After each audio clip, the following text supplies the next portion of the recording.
यति छिटै विप्लव नेकपा एमालेमा प्रवेश गरिहाल्छन् भन्ने लाग्दैन, किन उनको आफ्नै छुट्टै नीति छ, रणनीति, कार्यनीति, उनको आफ्नै दर्शन भएको हुनाले, त्यही भएको हुनाले विप्लव भएर चिन्या हुन्।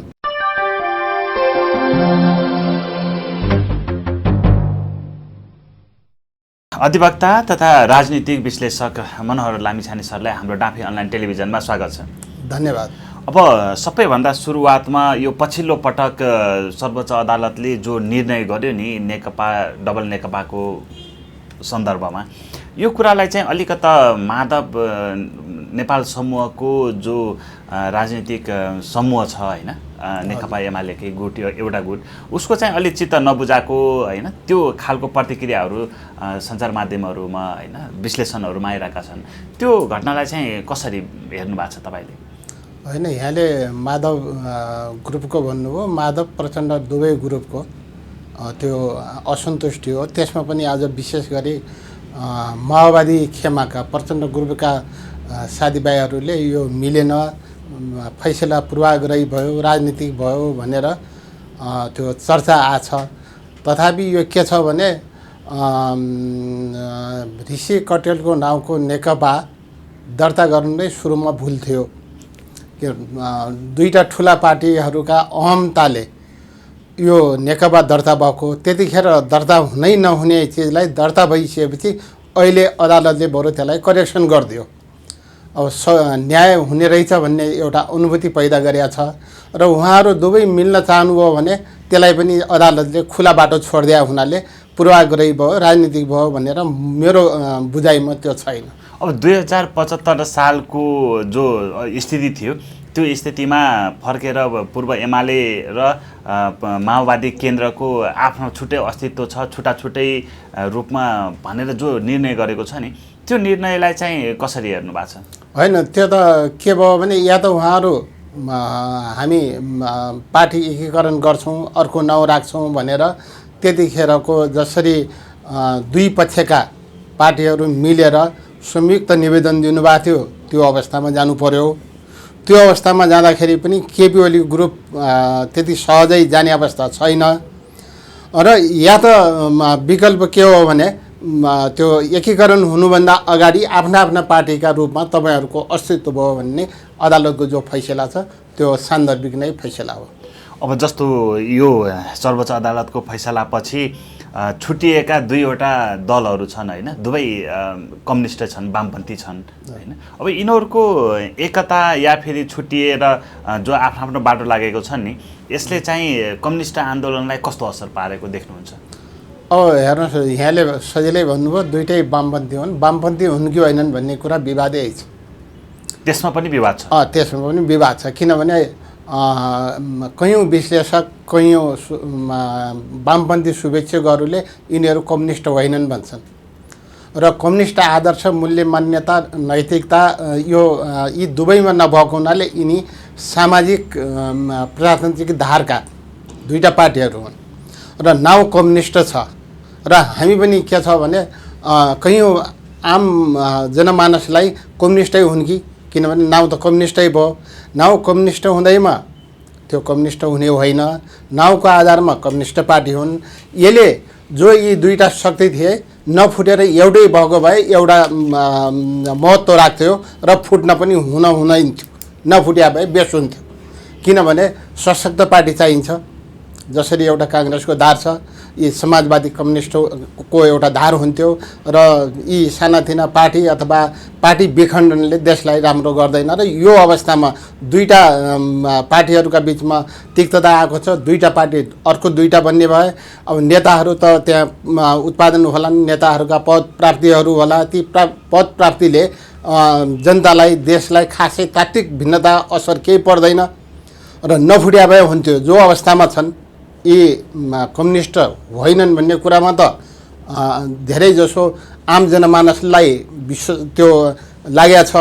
यो अवस्था हुँदाहुँदै पनि केही समाज परिवर्तन गर्ने, केही रूपान्तरण गर्न सक्ने, केही अग्रगामी शक्ति भएको त्यहाँभित्र रहेका तमाम कम्युनिस्ट चरित्रका, कम्युनिस्ट मूल्य, मान्यता, आदर्श बोध भएका मान्छेहरूले यसलाई के परिवर्तनै नगरे पनि केही सामाजिक विकास, सामाजिक निर्माण, सामाजिक परिवर्तनका कुराहरूमा, प्रगतिशीलताका कुराहरूमा केही देशलाई दिन सक्थे। त्यसकारणले यी पार्टीहरू फुट्दाखेरि झन् प्रतिगमन झन् बढी बढ्ने हो कि भन्ने त्यो एउटा डर हुन सक्छ। त्यसकारणले फुट्नुभन्दा जुट्नु नै राम्रो थियो। अब जस्तो कम्युनिस्टै भनेर ढाँटिरहेछन् अहिलेसम्म। हजुर, अब यो कम्युनिस्ट भनेर जो तपाईँले भन्नुभयो नि, कस्तो हुनुपर्ने थियो छोटोमा भन्नुपर्दा? होइन, कम्युनिस्ट हुँदाखेरि त उनीहरूको नीति, उनीहरूको कार्यक्रम कमसेकम न्यूनतम रूपमा भए पनि समाजवादी लाइनको जानु पर्थ्यो। र अहिले तपाईँ सैद्धान्तिक हिसाब र उनीहरूको चाहिँ घोषणापत्र, उनीहरूका घोषणापत्र आफ्नो चुनावी घोषणापत्र अनुसार त गएनन्। अब यो संविधानबाट जनतालाई आधारभूत रूपमा परिवर्तन हुने कुरा कुनै पनि अनुभूति नभएको हुनाले अब कम्युनिस्टहरू त कुरै छोडिदिनुहोस्। त्यहाँ साम्यवादी दर्शन अनुसार घाँस बाँस कपासका कुराहरू, ती कुराहरूलाई पनि छोडिदिनुहोस्। सामान्य पुँजीवादी देशहरूले गर्ने कार्यक्रमहरू पनि लागू हुन सकेका छैन। जस्तो शिक्षाको कुरा भयो, स्वास्थ्यको कुरा भयो, अन्य जनताका तमाम आधारभूत कुराहरू नहुने कुराहरूमा पनि सरकार त उदासीन छ। तपाईले भोग्नै भएको छ। यहाँ औषधि उपचार गर्नलाई कति महँगो छ, शिक्षा दीक्षा दिनलाई कति महँगा छन्। अब सरकारी स्कुल र बोर्डिङ स्कुलको कत्रो भिन्नता छ र दुनियाँका छोराछोरीले कसरी पढ्छन्, पढ्न सक्छन् कि सक्दैनन्, अब तिनीहरूले कोसँग प्रतिस्पर्धा गर्ने, यो यावत कुराहरूमा खाना लाउन बस्नकै समाजवादी कार्यक्रमका न्यूनतम कुराहरू पुरा हुन नसक्ने अवस्थामा अब कम्युनिस्ट को सिद्धान्त अनुसार भने तपाईँ जग्गा जमिन सरकारीकरण हुनु पर्थ्यो, स्कुलहरू सरकारीकरण हुनु पर्थ्यो, निजी अस्पतालहरू सरकारीकरण हुनु पर्थ्यो, त्यहाँ जनताले निःशुल्क पढ्न पाउनु पर्थ्यो। र यी सबै कम्युनिस्टका कुनै पनि नभएको हुनाले अब यो भिन्नता आकाश जमिनको छ। अब जस्तो सिद्धान्त मिलेको भएर हामी ओली समूहमा छौँ या फेरि प्रचण्ड समूहमा छौँ भन्ने जो अहिले तिग्रम चलिरहेको छ होइन, प्रतिस्पर्धा चलिरहेको छ नि, त्यसलाई चाहिँ कसरी बुझ्ने? होइन, अब जोसँग चाहिँ तात्विक रूपमा भिन्नता छैन, यो प्रचण्ड र माधव नेपालको समूह हबी भए पनि अथवा केपी ओलीको समूह हबी भए पनि तात्विक रूपमा यो खासै भिन्नता छैन। यसले जनताका समस्या समाधान गर्ने अवस्था देखिँदैन। र अब यो अहिलेको पछिल्लो भाडमैलोले त झन् भाडमैलोले चाहिँ के भइदियो भनेपछि हामी कतै राष्ट्रवादमा पनि चुक्ने हो कि? अब तपाईँले विदेशी शक्तिहरूले कसरी चलखेल गरिराखेका छन्, विदेशी शक्तिहरूका हामी कसरी गोटी बनेका छौँ, देश कस्तो अवस्थामा छ, यसले झन् विकराल अवस्था ल्याउने भएको हुनाले म यो ग्रुपमा छु, यसले राम्रो गर्छ, म यो ग्रुपमा छु, यसले राम्रो गर्छ भनेर त्यो आत्मरति बाहेक अरू केही पनि होइन। अब जस्तो सत्ता समीकरण होइन, म यो अन्तर्राष्ट्रिय शक्तिको चलखेलको विषयमा एकछिनपछि आउँछु। यो सत्ता समीकरणमा अब कम्युनिस्टहरूको केही देख्नुहुन्छ, प्रगति हुन्छ या होइन? सत्ता समीकरणमा त अहिले तत्कालीन हामी एकीकरणभन्दा अगाडिकै अवस्थामा गएको अवस्था भएको हुनाले नेकपा एमाले र नेकपा माओवादीको संयुक्त सरकार हो। अहिले अब अदालती फैसलापछि यिनी भिन्न खेमामा विभाजित भइसकेपछि माधव गुटका एमाले समर्थकहरू आफ्नो घर फर्किसकेपछि अहिले माओवादीले त फिर्ता लिएको छैन, नलिन पनि सक्छ। उसका मन्त्रीहरूलाई फर्क्यो भनेर पनि केही आदेश फरमान गरेका छैन, जारी गरेका छैन। यो अवस्थामा अहिलेसम्म त यो सरकार नेकपा माओवादी नेकपा एमालेकै संयुक्त सरकार हो। अब यहाँ यो सरकारबाट बाहिरिएपछि अब समीकरण खोज्ने हो। अब समीकरण भने त यो अस्थायी निकासको लागि हो। अस्थायी निकास भने चाहिँ अब काङ्ग्रेस एउटा ठुलो पार्टी, अपोजिसनको अस्तिसम्मको अपोजिसन पार्टी हो। त्यो पार्टीले पनि चुनावी सरकारको कुरा गर्छ। ढिलो चाँडो चुनाव हुने अवस्थामा देश गएको छ। यसले चाहिँ यो अहिलेको समीकरणले दीर्घकालीनसम्म 2 वर्षसम्म टिक्ने अवस्था पनि छैन र यसले समाधान पनि दिँदैन। अब जस्तो पूर्व एमालेहरूको कुरा गरौँ होइन, त्यसमा फर्किने नेताहरूले चाहिँ जस्तो कारबाही भोग्नुपर्ने हो या कस्तो नियति छ अब होइन, कसरी अगाडि बढ्ने देख्नुहुन्छ? अब यो के छ भने दुवै पक्षको समझदारी अहिलेसम्म देखिया छैन। जस्तो हिजो ओलीजीले त्यो विस्तार गरिसकेपछि र पुरानो संरचनालाई हटाएर नयाँ संरचना निर्माण गरिसकेपछि यो विवाद केही दिनसम्म चर्किन सक्छ र अब पुरानै अवस्थामा रहेन हिजोको निर्णयले। अब यो विवाद होला, आज सम्भवतः माधव एमालेको माधव गुटहरूको एउटा भेला अथवा छलफल छ भन्ने पत्रपत्रिकामा आएको कुराले अब एउटा त्यो खेमाले जाला, यता ओलीले हिजो चाहिँ एउटा देशव्यापी रूपमा सङ्गठन निर्माण गरेका छन्। अब यसले के हुन्छ भन्नुहुन्छ भने सङ्गठनमा 2-4 जना पदाधिकारी थपिने अथवा हाम्रो यो मान्छेलाई राख भन्ने यो विवादभन्दा अर्को केही होइन। यसले चाहिँ निर्माणभन्दा ध्वंस गर्छ। 2-4 दिन कुरेर यो छलफलबाटै यसलाई चाहिँ यो सम्मेलन गराउनको लागि एउटा कमिटी गठन गराइदिए भए पनि हुन्थ्यो। महाधिवेशनको कुरा छ होइन कि त्यो एमाले भित्रमा पूर्व एमाले भनौँ होइन, अहिले त ओली पक्ष जो बलियो देखिसकेपछि अध्यक्ष र महासचिव बाहेक सबै पद खारेज गरिदिने होइन, बाहिर केन्द्रीय सदस्य एकतर्फी रूपले थपेको, त्यसपछि गएर अध्यक्षमा 70 वर्षको म्याद हटाएको भन्ने कुराहरू जो परिवर्तन भएको छ नि विधान एमालेको, त्यो विधानले चाहिँ कस्तो सङ्केत गरेको? अब होइन, यो सरसर्ती हेर्दा अब अहिलेको प्रधानमन्त्री अथवा एमालेको अध्यक्ष म एक्लै हिँड्छु कि भन्ने अवस्थामा हुनुहुन्छ र एक किसिमले दुवै पक्षका अथवा माधव पक्षकालाई पनि अलिअलि सबक हो। किनभने 2 वर्ष यो महाधिवेशन पहिल्यै यो विवाद हुनुभन्दा अगाडि र यी पार्टी फुट्नुभन्दा अगाडि, पार्टी विभक्त हुनुभन्दा अगाडि यो मङ्सिरसम्म चाहिँ महाधिवेशन गरौँ भन्ने जो प्रस्ताव आएको थियो त्यसरी गएको भए यी पार्टीहरू फुट्ने थिएनन् र त्यसरी गइएन।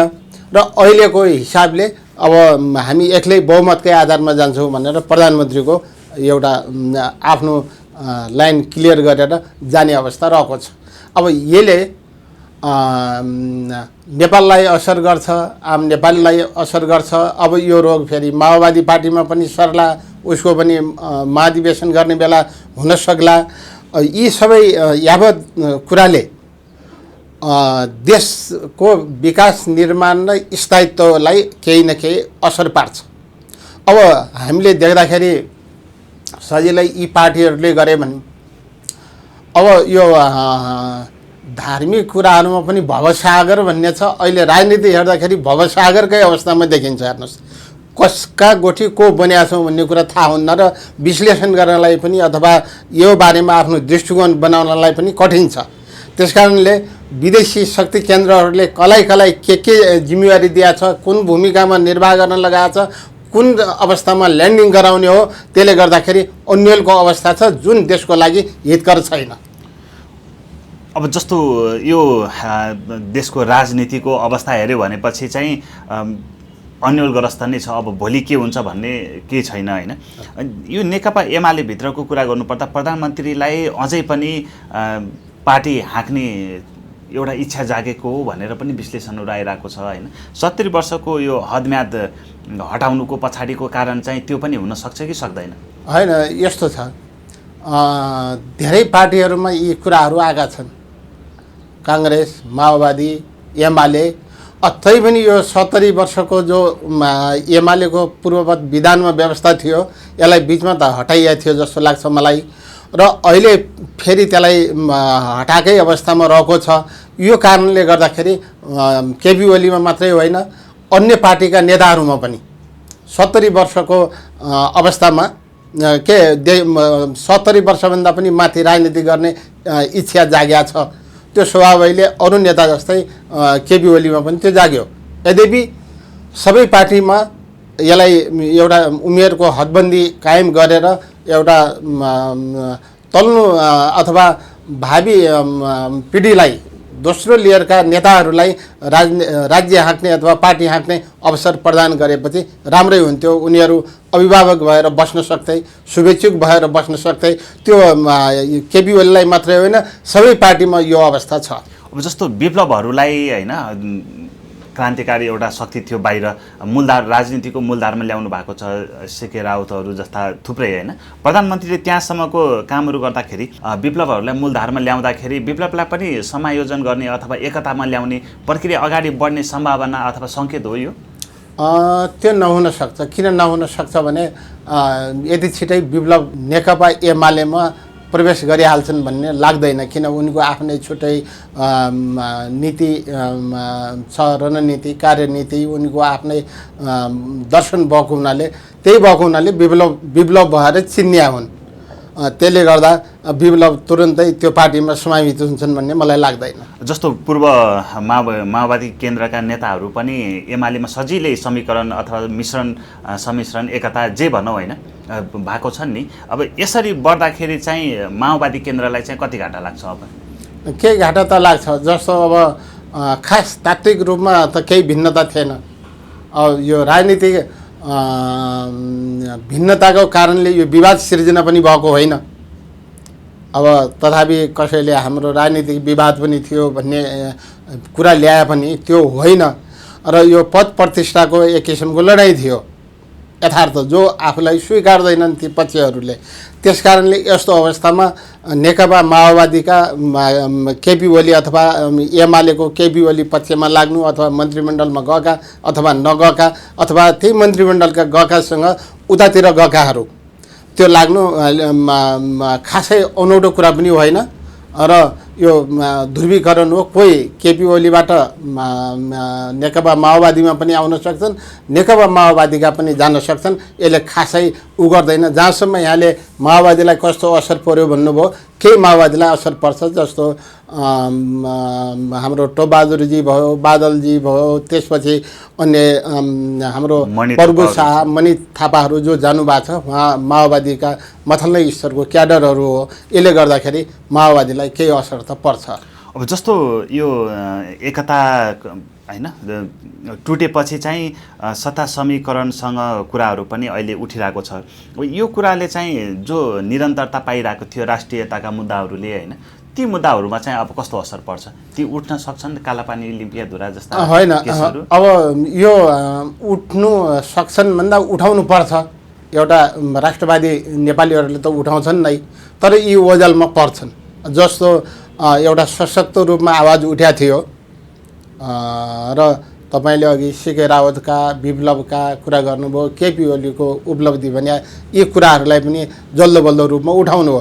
विगतमा उनले टनकपुर सम्झौतामा के गरे अथवा अन्य सम्झौतामा के गरे ती गौण कुरा हुन् र वर्तमानमा लिपु लिम्पियाधुरा कालापानीका जो विवादहरू इस्यु उठे, चुच्चे नक्सा बनाइयो, त्यसपछि अन्य कुराहरूमा पनि व्यापार प्रावधान सन्धिमा हामीले चीनसँग पनि गऱ्यौँ। यी सबै कुरा राम्रा पक्ष थिए र पार्टीहरू सशक्त नहुँदाखेरि यी कुराहरू ओझेलमा पर्छन्। अब जस्तो ठ्याक्कै भन्नुपर्दाखेरि चाहिँ अब यी मुद्दाहरूले प्राथमिकता पाउँदैनन् होइन। प्राथमिकता पाउने वातावरण बनाउनु पर्छ। हामी जस्तै स्वतन्त्र मान्छे, कुनै पार्टीमा नलागेका मान्छे अथवा शुभेच्छुक मान्छे, देशको माटोको त माया छ नि, देशको चाहिँ हितको लागि छ। विभिन्न फोरमहरूमा कुरा उठ्छन्, विभिन्न पार्टीहरूले पनि उठाउन सक्छन्। तथापि एउटा सशक्त रूपमा विदेशीहरूसँग संवाद गर्नुपर्ने अवस्थामा पार्टी छिन्न भिन्न अवस्थामा पुग्यो भने अब आउने सरकार पनि कस्तो बन्ने हो, आँखा झिमिक्क गरेर एकचोटि कल्पना गर्ने हो भने अहिले अब विभिन्न पार्टीहरूसँग छलफल चर्चा परिचर्चा चलिएको छ। त्यो पार्टीहरू सहमति हुनु पर्यो। सहमति भएन भने सरकार गिर्ने अवस्था आउँछ। सरकार बचाउने कि अब यी राष्ट्रियताको उसमा सशक्त रूपमा आवाज उठाउने, यीमा केही असर पर्छ। त्यसले गर्दाखेरि मुद्दै सकिन्छन् भन्ने होइन, केही न केही असर पर्छ। अबको सत्ता समीकरणमा नेकपा एमाले कोही लिड हुन्छ या फेरि अन्य तीन ठुला पार्टीहरू छन् जस्तो काङ्ग्रेस, माओवादी र जसपा छन् होइन, यिनीहरूको कतातिरको सरकारको प्राथमिकता चाहिँ बढी देख्नुहुन्छ तपाईँले? अब यिनीहरू अहिले त सरकारमै छन्। नेकपा एमाले र माओवादीको एउटा संयुक्त सरकार छ। हामीले देख्दाखेरि राजनीति शास्त्रको विद्यार्थीले बुझ्ने त्यही हो। अब यो भङ्ग भयो भने अब देखावटी रूपमा यी पार्टीहरू त अहिले पनि तपाईँले विभिन्न माध्यमबाट वार्ताहरू चलिराखेका सुन्नुभएको छ, यसको र यसको यसको र यसको, अथवा हामी सरकारमा आउँछौँ भन्ने अब जसका हातमा सरकार बनाउने साँचो भएका पार्टीहरूले का शर्तहरू यहाँले सुन्नुभएको छ। यो अवस्थामा यी देखावटी कुरा हो। शक्ति केन्द्रको चलखेलले कता निर्धारण गर्छ त्यही हुने हो मैले देखेको। अब जस्तो विश्लेषकहरूको कुरा सुन्दाखेरि चाहिँ जसपाले चाहिँ भारतको बोली बोल्छ, काङ्ग्रेसले चाहिँ पश्चिमाको बोली बोल्छ भनेर पनि कुरा उठाइरहेको छन् होइन।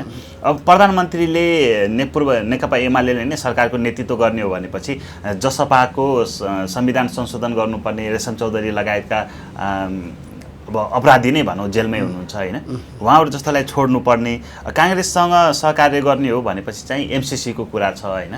अब त्यो एमसिसीसँगै आउने थुप्रै पश्चिमाका अरू इन्ट्रेस्टहरू पनि छन् होइन। ती कुराहरूलाई चाहिँ प्रधानमन्त्रीले सम्बोधन गर्छन् या फेरि छुट्टै पार्टीको सरकार कसरी अगाडि बढ्ला, अब त्यो कुरा चाहिँ अब अहिले सरसर्ती देखिँदाखेरि यो विवादको जड नै यहाँ हामीले जे जति तर्क वितर्क गरे पनि जड नै एमसिसी हुनसक्छ, जड नै सूच्य नक्सा हुनसक्छ। त्यस कारणले अब त्यो जड नै हो भने त्यसको अलिकति पल्लाभारी पनि हुनसक्छ। त्यसले चाहिँ यो एमसिसी पास गर्ने बित्तिकै देशले विकास होइन अधोगतितिर जाने अवस्था रहन्छ। हामी विदेशी शक्तिहरूको झन् बढी प्रभुत्वमा दब्ने गर्छौँ र त्यसले गर्दाखेरि हामी तरवारको धारमा हिँडिराखेका राजनीति हो, यो त्यति सहज छैन। र अब यी शक्ति केन्द्रहरूकालाई छिचोलेर बस्ने अवस्था हुने हो भने र यिनीहरूमा आत्मबोध भयो भने त अहिलेको दुईवटा सरकार काफी छन्, त्यही दुईवटा सरकार मिल्दैनन् भन्ने अवस्था पनि छैन, बाध्यतावश मिल्नुपर्ने अवस्था पनि आउन सक्छ। अब जस्तो यो बाध्यतावश भन्नुभयो होइन, माधव कुमार नेपाल, झलनाथ खनालको समूह नेकपा एमालेमा फर्किनुको मुख्य उद्देश्य भनेको त्यो नेकपा एमाले कब्जा गर्नु हो भन्ने कुराहरू पनि आइरहेका छन् होइन। प्रचण्डले पनि त्यो अभिव्यक्ति दिनुभएको छ होइन। त्यो के कब्जा गर्न नै त्यो एमालेमा फर्किनु भएको हो त? नै सकेपछि त कब्जै नभनु, सकेपछि आफ्नो प्रभुत्व बढाउने, आफ्नो सङ्ख्या बढाउने, आफ्ना नीतिहरू कार्यान्वयन गराउने सकेपछि। त्यो सक्ने अवस्था रहेन भनेपछि अब यो त भर्खर आवेशमा आएको बेला हामी कब्जा गर्छौँ अथवा त्यहीँभित्र चाहिँ अन्तर्सङ्घर्ष गर्छौँ, त्यहीँभित्र हाम्रा चाहिँ वाद प्रतिवाद संवादका श्रृङ्खलाहरू चल्छन् र हामी हाम्रो पक्षलाई हबी गराउँछौँ, हाम्रो पक्षको नेतृत्वमा पार्टी हाँक्छौँ भन्ने त यो सुरुका आवेगका कुराहरू हुन्। अब त्यो दुवै पक्षको केबी ओलीलाई पनि मैले भनेअनुसार गराउँछु भन्ने लाग्यो होला, यता माधव झलनाथ ग्रुपलाई पनि लाग्यो होला। र अब कसरी यिनीहरू यहाँ गए त्यो त्यति सजिलै अवस्थामा त छैन।